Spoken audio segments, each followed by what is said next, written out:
How are you feeling, Monsieur Maury? Do you have my tonic? I can barely think.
Monsieur Fauché, may I disturb you for a moment? Of course. How can I help?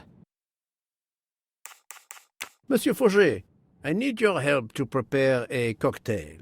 What is this phrase? This is music to my ears. What can I fix for you? A mojito? A gin and tonic? Or perhaps a martini? Shaken, not stirred? It's not for me, but for Monsieur Maury. Ah, his day-after survival tonic. Unfortunately, I know it well. Bring me the ingredients and I'll prepare it for you right away. Monsieur Fauché, may I... Of course. How can I help? Thank you, Monsieur Fauché. I'll come back to you if I have more questions.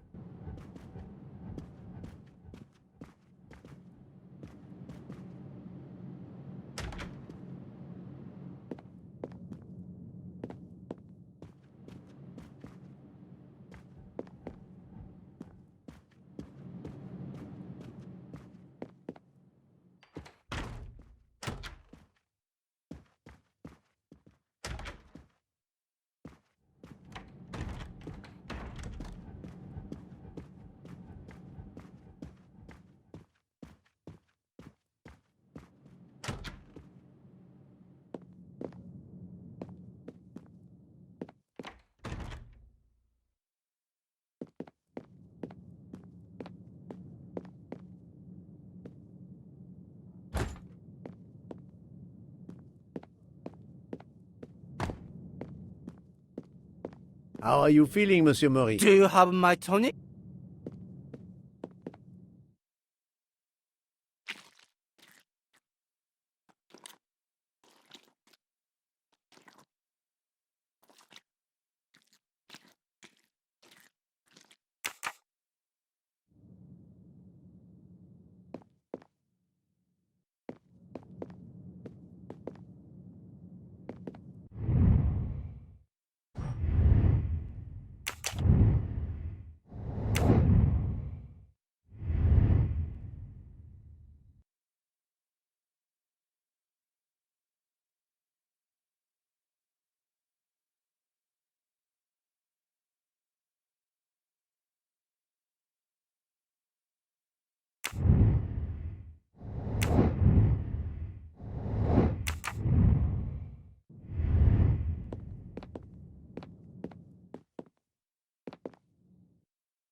I have all the ingredients for Monsieur Maurice's tonic. I have to go and see Monsieur Fauchet so he can prepare it for me.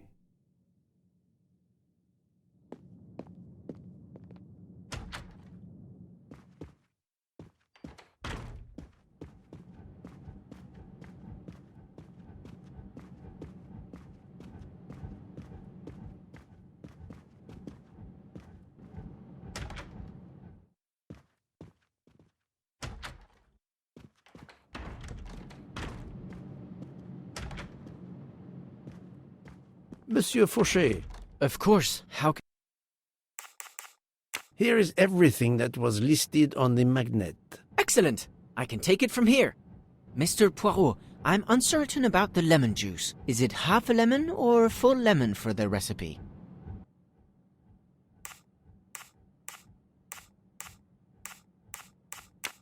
Half a lemon. I can't remember if Hotaru prefers it with ginger or without. Do you remember? I must admit I'm not right this time. I can assure you that he will want the ginger.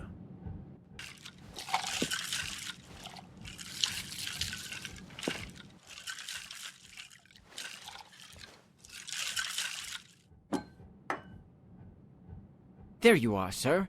Hotaru will be himself again. Excellent. Thank you very much.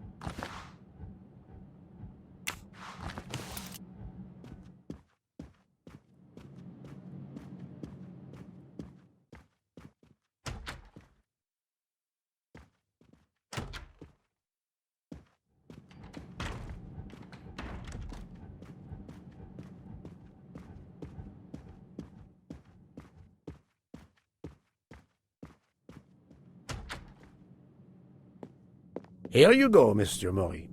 I hope this will help you. Thank you very much. Please give me a moment. While this takes effect, it will be a while, I'm afraid. But I will not move from the kitchen. Since I have to wait, do you know where I can find Mademoiselle Nielsen? She is in the staff quarters in the luggage car. If the door is locked, John will have the key. Thank you. I will return. I hope you have a speedy recovery.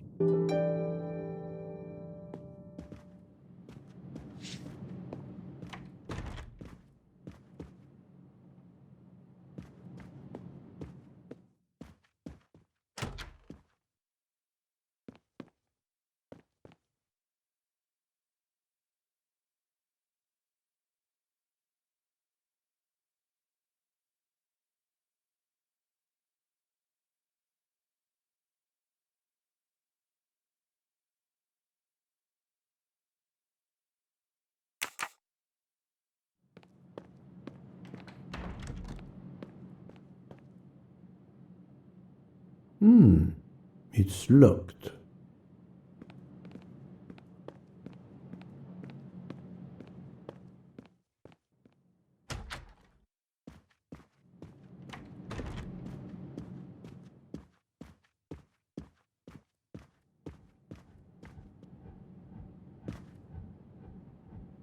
Monsieur Mori told me that you are the one who has the key to open the luggage car door. I will need it. Yes, that's right. Here it is. Please don't forget to give it back to me. I will not forget, Monsieur Fauché. I have a favor to ask. Could you visit the passengers who are in their rooms and explain there has been an error with their allergy and diet form? But, Monsieur Poirot, I made no errors. Of course not. Call it a computer error. Yes, it is possible, but even if I can see this is part of your investigation, I do not understand it. I would ask that you observe which hand each passenger uses. Ah, you wish to know if they use the right or left hand when they write? That is my intention. I will take on this mission for you. Excellent.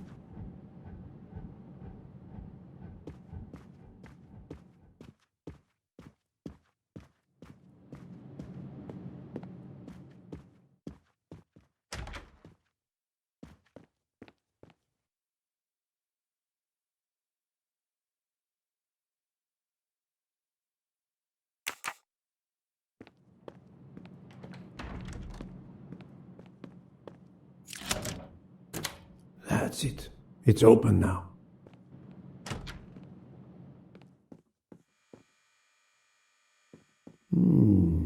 Empty rum bottles.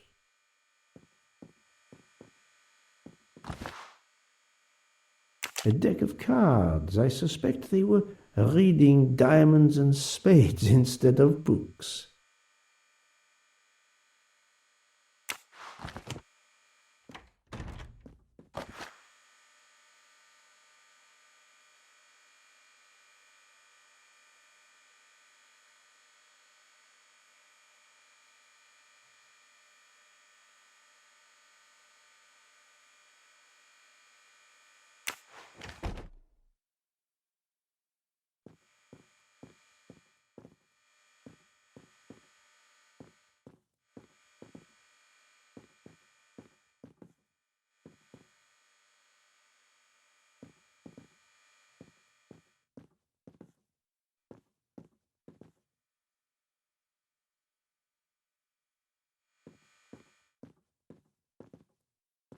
Hello, Mademoiselle Nielsen. May I ask you a few questions? I don't have a minute. My career is ruined, and it's not my fault. But how did this terrible thing come to pass? My supplies, passenger luggage, our living space. There is so little room. I gave the cargo handlers in Istanbul strict instructions how to stack my crates containing the ingredients I need for my desserts, so as one box is used up, it can be discarded. And these fools of cargo handlers did not follow your instructions? Ignored completely. I have 4 crates that must be moved from there to here to correct the order they are stacked. But placing the wrong crate on top of a smaller crate will crush it, its contents, and my career. Calm yourself, mademoiselle. I understand. So, the problem is these 4 crates must be moved there, but carefully. Yes. I have to move these 4 boxes from this location to here. But there is not much space to move the boxes, and I have to be careful never to put a bigger box on top of a smaller one, or the smaller crate will be destroyed. The problem is clear. I shall assist you.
Et voilà!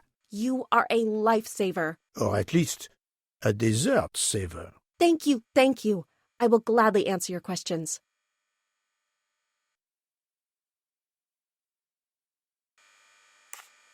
Can you tell me your movements of last night? Last night after dinner, I stayed in the kitchen until 12:15 a.m. Then I joined Jean and Hotaru in our quarters. Then all of us read quietly in our beds until we fell asleep. A very studious staff. However, Monsieur Maury doesn't seem to have followed the same literary pursuit as the others. And these rum bottles, do they have something to do with his hangover?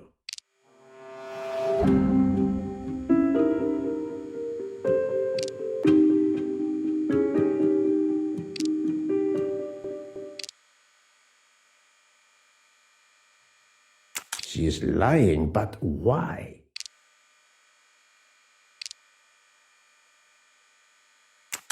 I rather think that you didn't just read last night. What makes you say that? The empty rum bottles.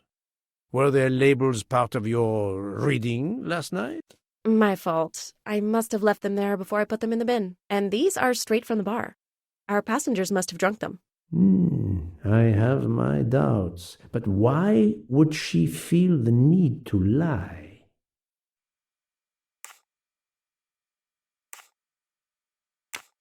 That deck of cards. I imagine that you didn't spend all evening reading. Yes, you're right. We played a little last night, but it wasn't long. Nobody really wanted to. Knowing about the card game does not seem to further my investigation. I spoke to Monsieur Maury. He seemed to be quite hung-over. He even asked me to make him his day-after tonic. He blurted out, "Freya always wins." Wins what? Looking around, it is clear you were gambling and drinking most of the night. You don't understand. It's late when we're off duty, but we need to unwind. And now there's been a murder? Yes, I admit it. We went overboard last night. But please don't tell Mr. Book. It's against regulations. We could all be fired. Mademoiselle, I realize your difficult jobs have been made more difficult. But as you say, there has been a murder. I must have the truth. Of course. I'm so sorry. It's not such a crime. I'll leave it there and check in with Monsieur Fauché. Would you mind writing your address on this paper? I'm asking everyone on the train for addresses, in case I need to contact them once they leave the train in Paris. I understand. Yes, that's it. Mademoiselle Niersen is right-handed. Do you smoke? No, I never have. Thank you. Thank you for your answers, Miss Nielsen. You're welcome.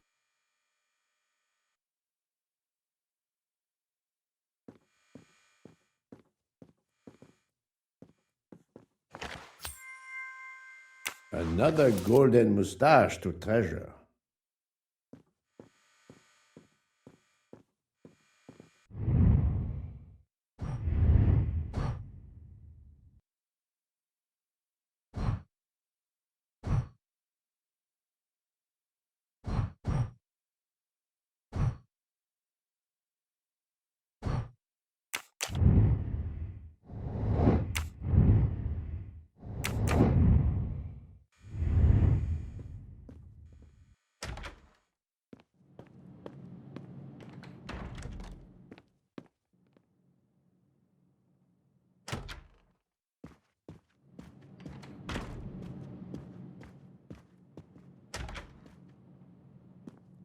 How are you? It's better.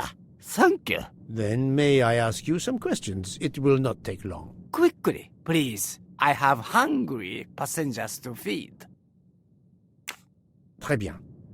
Can you tell me your movements last night? Oh, nothing special. When I went off duty, I joined John and Freya in a compartment. I read for a short while, then went to bed early. Reading?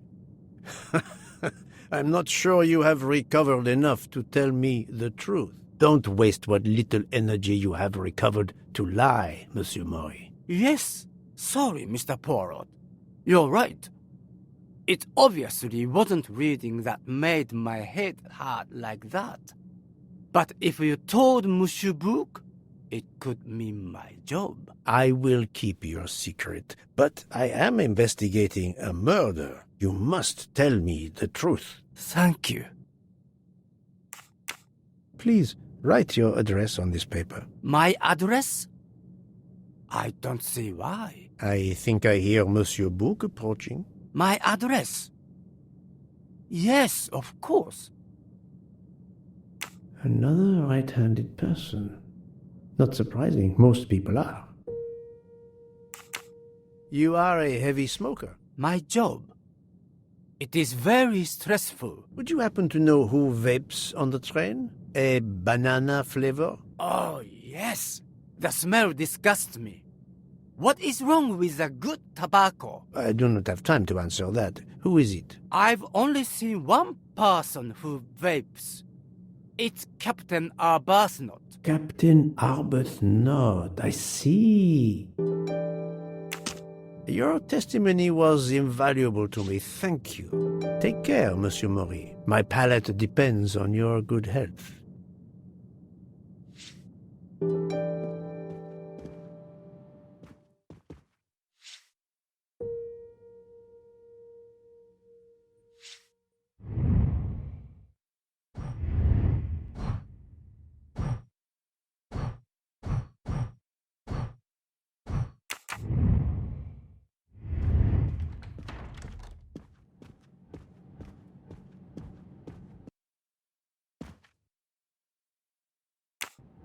Here is your key.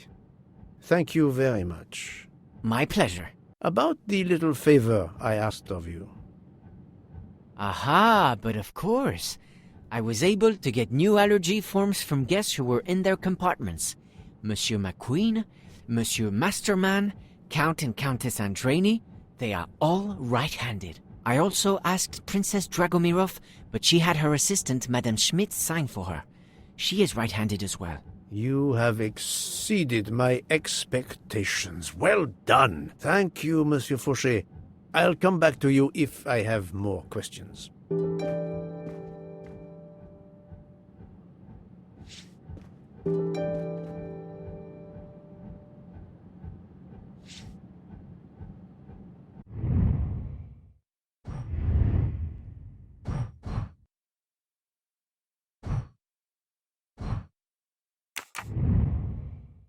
So, Poirot, I hope you are progressing in your investigation. I have not finished yet, but it is progressing, yes. I still have many questions that must be answered. I will report to you as soon as I can.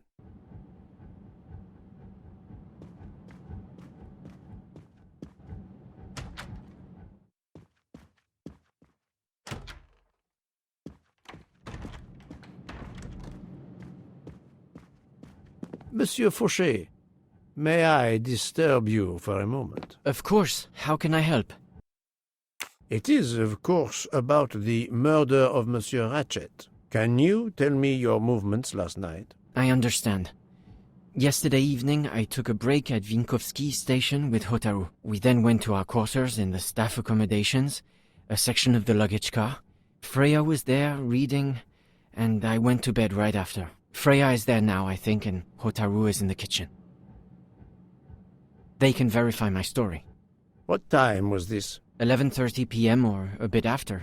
The snow is beginning to fall heavily. I see. Thank you. So, Monsieur Fauché, are you trying to hide things from me? I know about your little party last night. You are not a detective for nothing. I'm sorry, Monsieur Poirot. Can you write your address on this paper, please? You want to pay me a visit? Who knows, Monsieur Fauché? He is right-handed, there can be no doubt. Are you a smoker? I'm trying to quit, but yes. I'm now down to just one pack of cigarettes a week. If you're looking for a heavy smoker, you should talk to Hotaru. Thank you, Monsieur Fauché. I'll come back to you if I have more questions.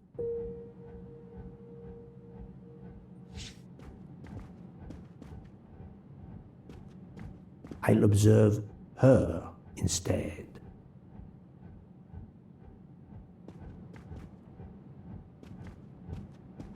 I'll keep an eye on them instead.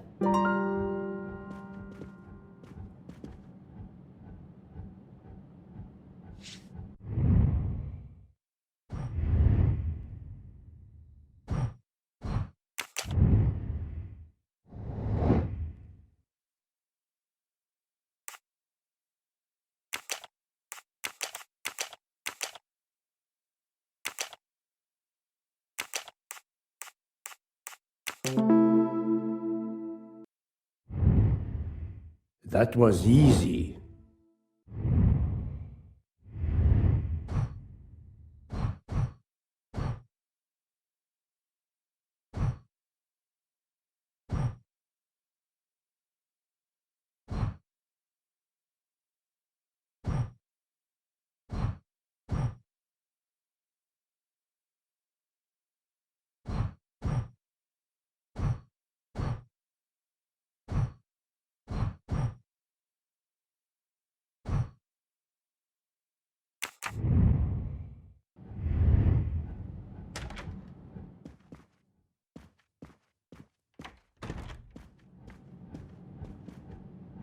Mademoiselle Debenham, I have a few questions for you. Of course. Thank you for your assistance, mademoiselle.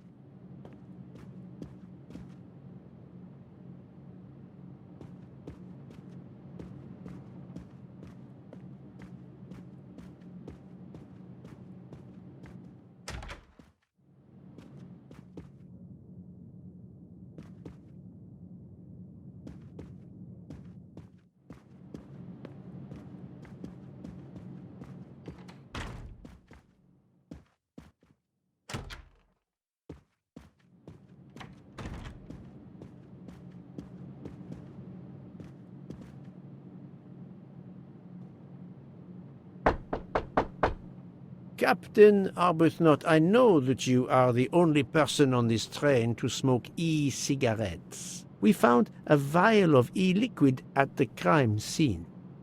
Will you talk to me about this, or should I pass on what I've learned to the police? All right. Come in if you must.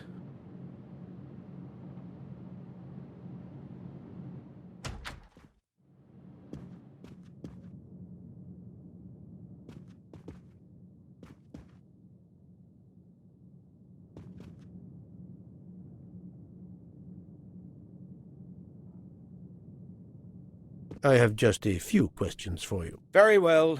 Let's hear them. The young English lady, Mademoiselle Debenham, was at the Tocatlian Hotel. Perhaps you met her there? We exchanged a few words. Fellow Brits abroad, that sort of thing.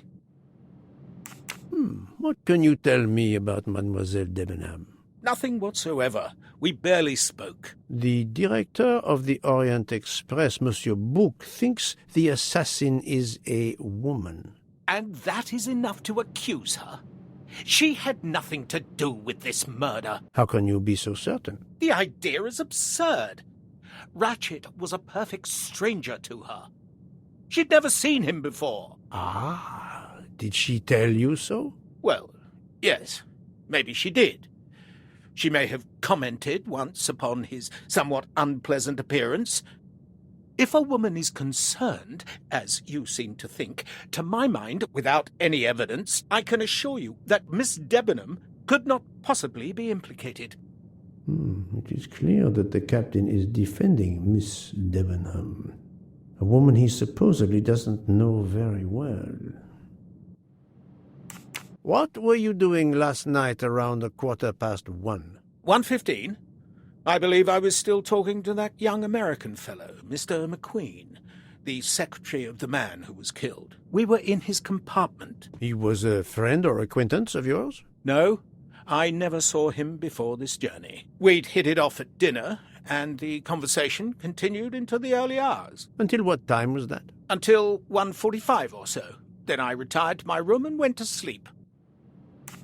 There is nothing you can recall last night that in any way struck you as suspicious? It's nothing. A mere detail. Allow me to be the judge. Well, before returning to my room, I went to the lounge car to get a glass of water. When I was passing through the first-class corridor, I noticed that the door, which is just after your room, 201, was not quite closed, and the person who was inside peered out, in a furtive sort of way. Then he closed the door quickly. I know there's nothing in that, but it was the furtive way it was done that caught my attention. Struck me as a bit odd. I understand. Thank you for letting me know. Could you write down your address here, please? My address? If you insist. This man is right-handed.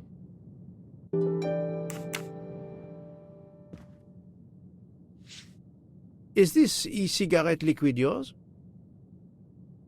What flavor is it? Banana. Well, that is awkward. That's my flavor of choice. But I have no idea what it was doing there, whatever. Can you explain how it ended up there? I have no idea. I never entered the man's room, Poirot. That's the truth. Thank you, Captain. You're welcome.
Captain Arbuthnot is the only passenger to smoke an e-cigarette. Even if this liquid in Ratchet's room is a solid clue, he has an alibi.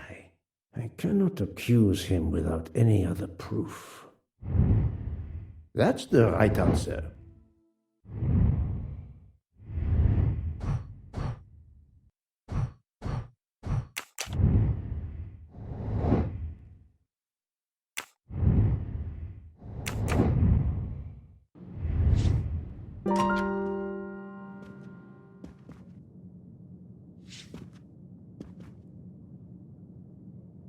How is Mademoiselle Locke? The vital signs are improving. I understand.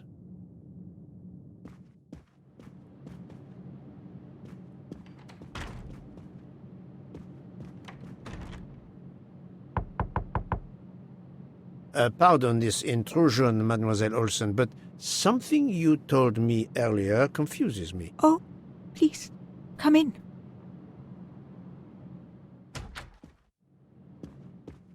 How can you be sure Mademoiselle Debenham was in bed all night? As I told you, I am a very light sleeper. The slightest noise wakes me up.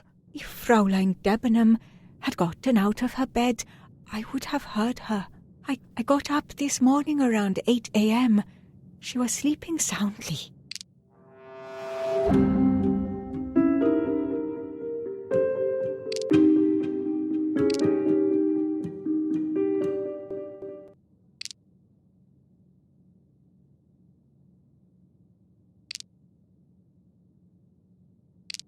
Oh, the truth cannot hide from Poirot forever.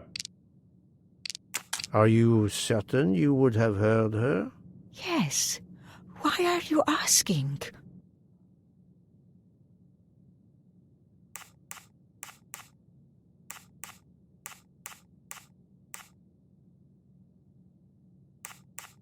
I spoke to Mademoiselle Debenham, and she told me that she got up around 5 o'clock in the morning.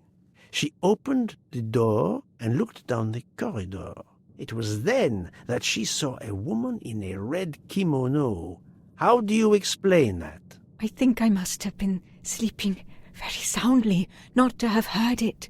Oh, but does that make me a suspect? I am not accusing anyone, mademoiselle. Do not worry. I am just trying to determine what happened last night. Thank you for your testimony.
That was easy.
So, Poirot, I hope you are progressing in your investigation.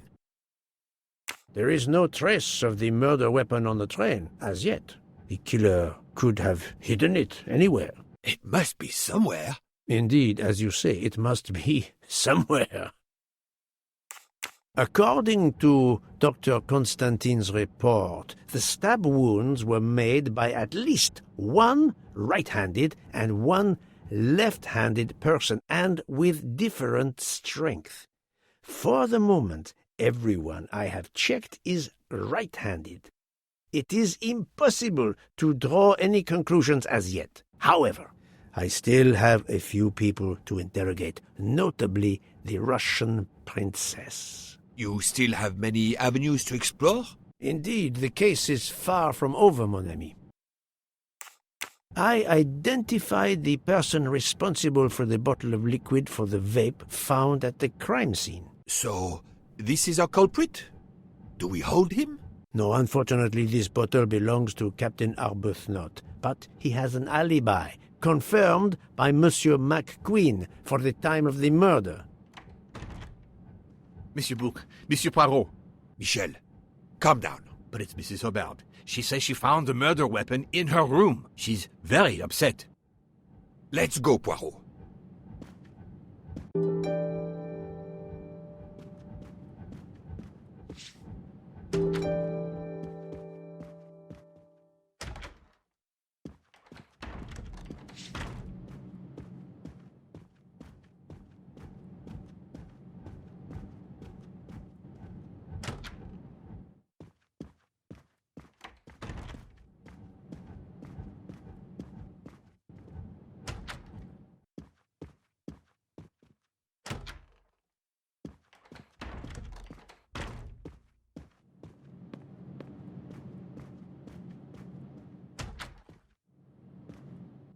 I demand to be allowed to leave this train! Madame, we are in the mountains, trapped in a snowdrift.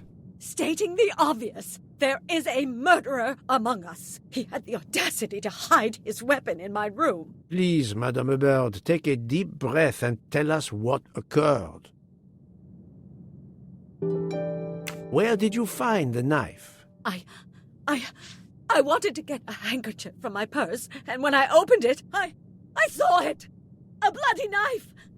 Am I next to be murdered? I very much doubt the murderer would give you his weapon. What do you mean? Madame, he would have used it. Oh, I haven't! Did you touch the knife? Of course not! What a question! I will take that as a no.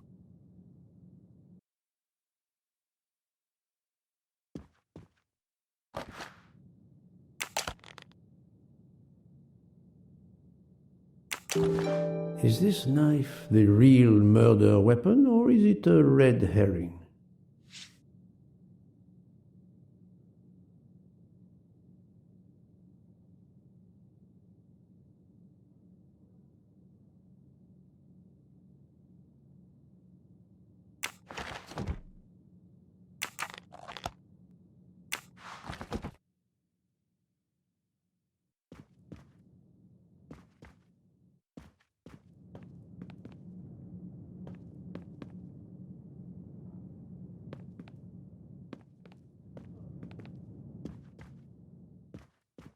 Mrs. Hubbard is distraught, Poirot.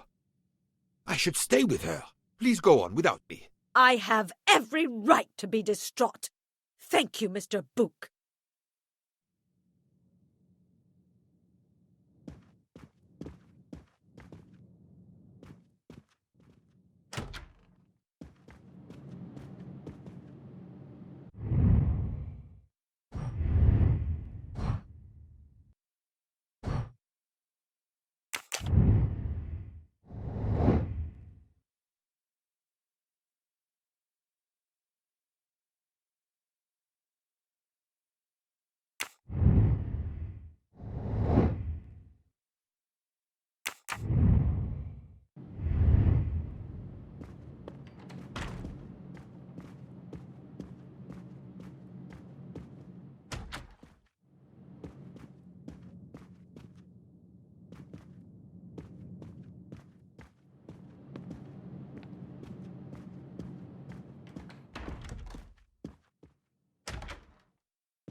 Dr. Constantine, we may have found our murder weapon. We need to make certain. There is a pretty quick way to be sure.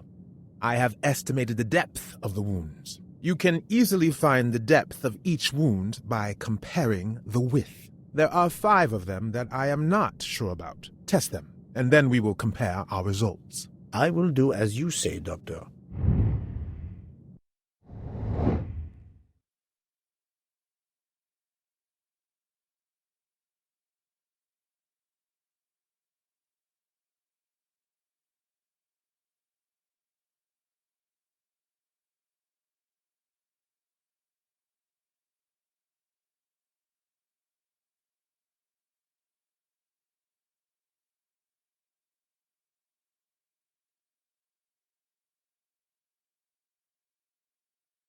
This is wrong, but I'm never far from the truth. Think, Poirot, that is not a good answer. I must admit I'm not right this time.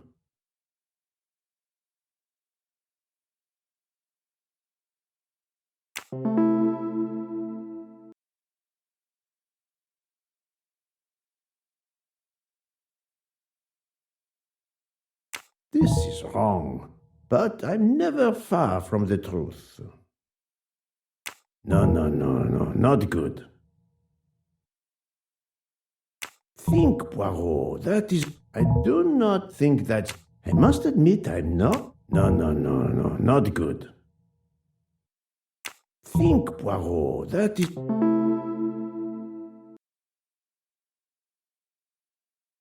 This is wrong, but I do not think... Think, Poirot, that is... I do not think that... That's the right answer. What do you think, Doctor? Is this knife really the murder weapon? There can be no doubt. You found the same depths as the estimate I made during the preliminary autopsy. I can assure you that you hold in your hands the weapon that took Ratchet's life.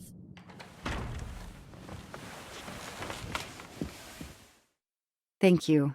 I feel way better now. The rest gave you time to sleep off most of the effects of the drug. I'm still a bit groggy. That's understandable. Are you able to continue your story now? Yes. Yes, I think so. Where was I? You were explaining how you returned to the Armstrong house to tell them their poor little child was dead. Yes, that's it. I felt helpless. My part in the case was officially over, but I knew I couldn't let it go. Daisy deserved justice.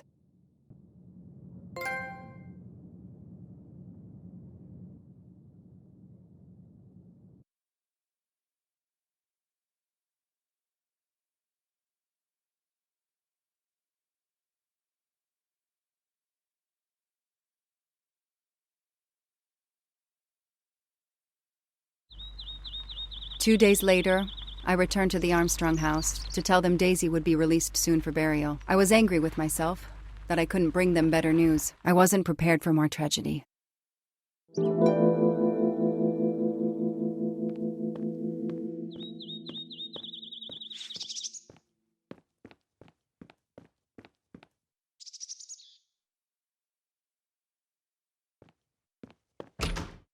Hello, Miss Moreau. I'm here to see Colonel Armstrong. Good morning, Detective. Colonel Armstrong is upstairs. He isn't well.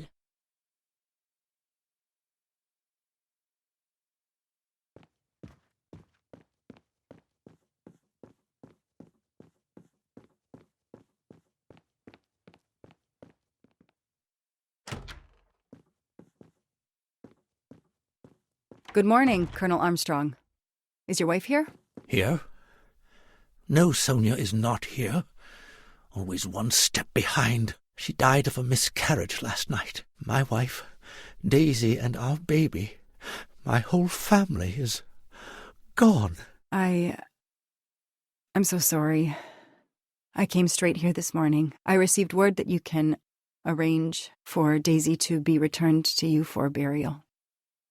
I didn't know. Well, then, now you don't have to come back. I can arrange for Daisy, my wife, and our unborn child to be buried all at once. Very efficient. Being a military man, I can appreciate efficiency. I know how hard this must be for you. No, you don't know. I don't want your sympathy. I want you to do your bloody job and catch the creature that did this. I know you won't believe me, but I swear to you, I will find who did this. If it takes me to the far corners of the earth, I will find them. Then go. Please go now. Go find them.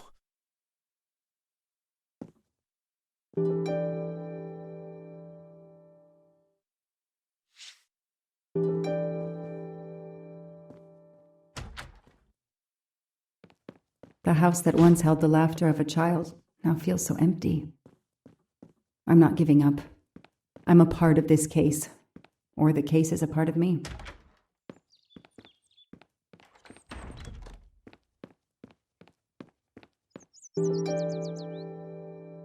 All units, Hike is in the vicinity of the cabin where Daisy Armstrong was found, spotted a pickup truck drive through the barricade tape, and then head up the dirt road toward where the subject cabin is located. Any car nearby who can respond? Unit 28, we can respond, but we're a ways away. Dispatch, this is 11. I'm on it. Copy that. 11, you're good to go. Copy that.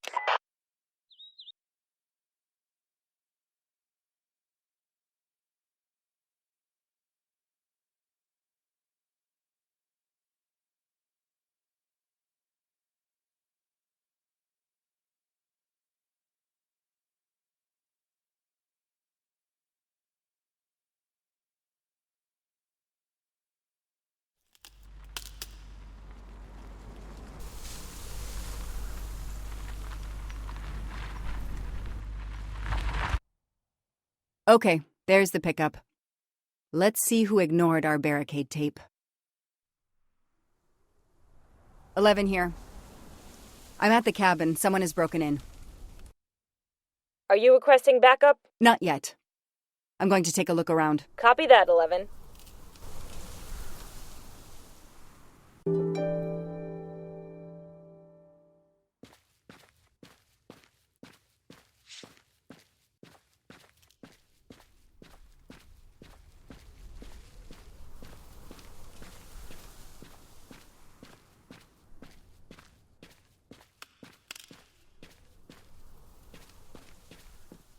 Footprints.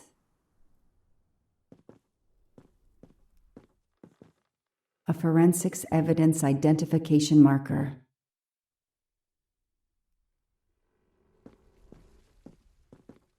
Duct tape to silence Daisy's screams. Damn it, Daisy. I will find whoever did this to you. A forensics evidence identification marker. He's not here.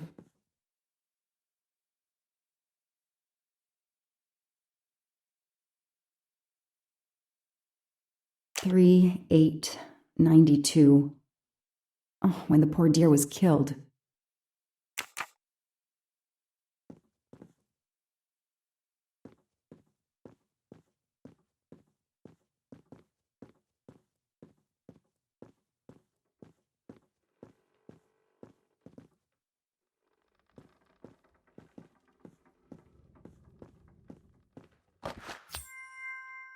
Not really my style, but I'll take it.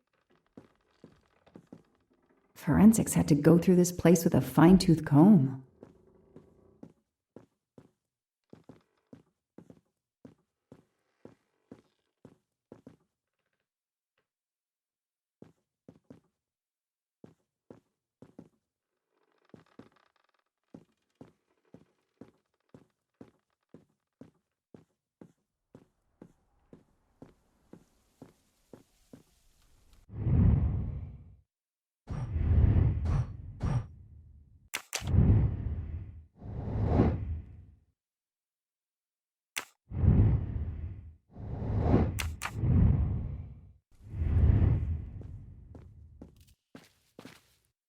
Somebody ignored the barricade tape.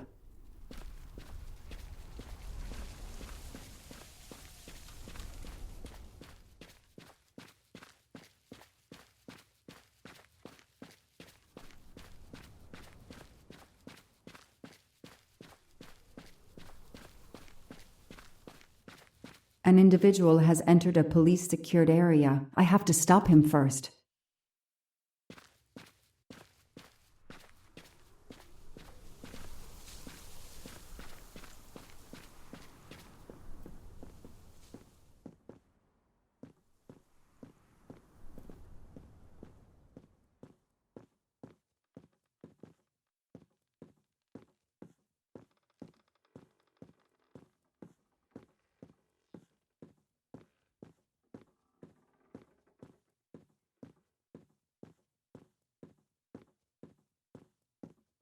That's where I found Fluffy, Daisy's special toy. I hope we returned him to the family.